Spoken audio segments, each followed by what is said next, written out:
the ties that bind. One of our central aims when we have targeted you is to bind you to us. During our seduction, we create this magical place and invite you, and only you, to inhabit it with us.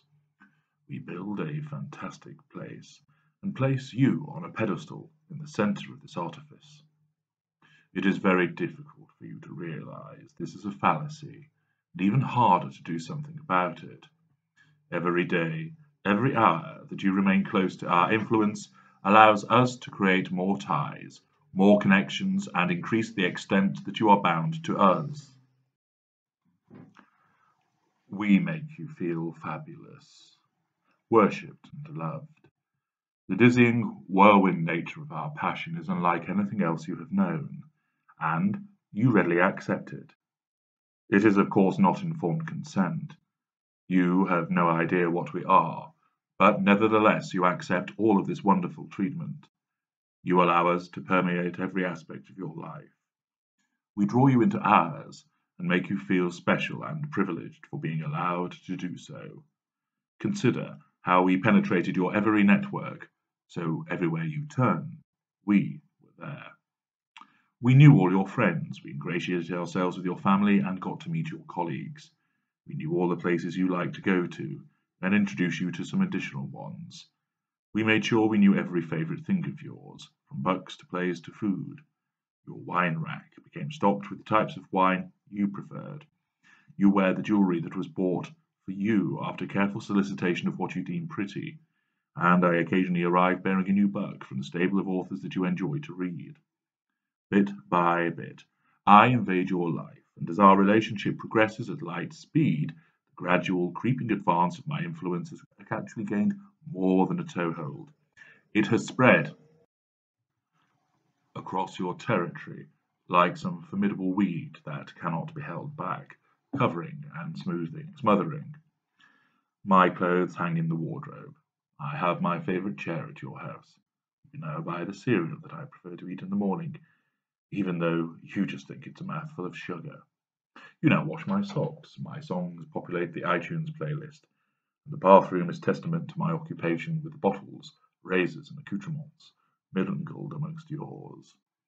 You cannot fail to see my influence all around you, but you welcome this, and from it you gain a great happiness. From dating, staying over, to cohabiting and on to marriage, this inexorable march of sudden and frantic seduction, although this is only ever apparent with hindsight, as at the time it was the right thing to do, results in our lives entwining, as I wrap my tendrils around your life and drag you tight against me. So many links, connections, lines, and ties between you and I. These ties keep you in place despite the abuse that is to come. It is sudden and bewildering, but you will not give up easily. Not only did you say those vows, you meant every word, and we know this.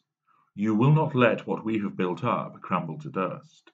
Admirable as your fortitude may be, you may as well stand on a beach and command the tide to halt its own unceasing advance for all the good you will do. This will not stop you trying, though. We know this. The ties are many, and they are tight, so you will not run for cover at the first administration of a silent treatment. You will not down tools and walk away when the shouting continues long into the night. You do not pack a bag and leave it in the hallway, sitting on the stairs, as you wait for us to return late at night from whatever tryst we have been engaged in. You keep going, bound to the hope that everything will be good once more, that the golden period will return. You hang in there, you battle, you demonstrate misguided resolve, as we lash out time and time again, drawing the negative fuel from your distress, dismay, and disarray. You will not let go. The connections are too many. Our behaviour is reprehensible as we open up front after front after front against you, leaving you confused and crushed. We twist, blame, push, and pull, yet you will not waver. No matter how many times we knock you to the floor, you keep coming back for more, dragged back onto your feet by the ties that bind you to us. Then, one day, you remove yourself from our toxic influence, or in some instances, you are removed. Those ties remain, but there is an elasticity which allows you to escape us, to be taken away from the acidic words and vicious schemes, the insults, the violent rages, the isolation, and the denigration may have been halted. You may no longer be subjected to being spat at, your hair pulled, your money withheld, your social interactions curtailed, and your self-esteem trampled underfoot. You may have escaped the daily devaluations which came at you in so many different and unedifying ways, but your ordeal is far from over. You may not have our furious face shouting into yours anymore. You may not be sat cowering behind a locked bathroom door as we pound on it, demanding you come out. You may not lie crying in a bed made to feel empty by our absence. You may not stand outside the study, seeing the glow of the monitor within under the door, and wonder who we are engaging with online, that knotted sensation in your stomach inducing sickness. You may have escaped many of these manipulations, but the ties that bind remain. The bond we have created with you is so strong, so deep, and so far reaching that every day you will feel a vast void being parted from us. You will excuse the abuse as you hanker for those golden days. You will feel like something has been ripped from you by our absence. Even though you know how terrible we have acted towards you, you will still suffer that sense of illogical loss. Every day feels empty. You wonder what we are doing, who we are with, and whether we are thinking about you. You see our presence all around you still. People still ask about us.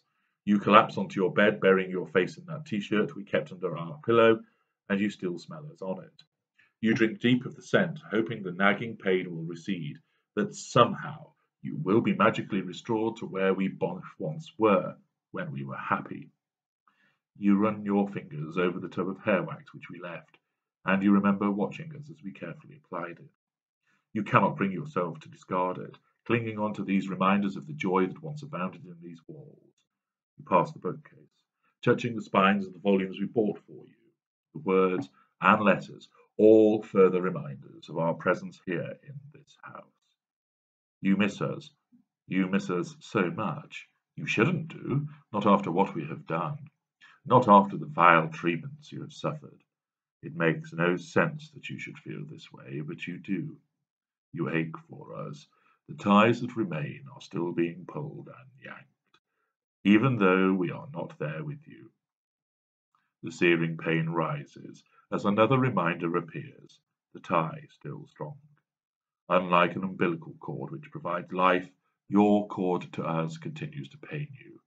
When will this end? When will this agony recede and be replaced by something else?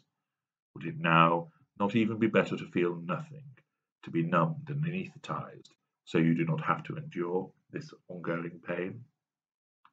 The bond we create with you is so powerful, so deep, and so long-lasting that it is often the aftermath of the ties that bind that hurts more than the abuse itself.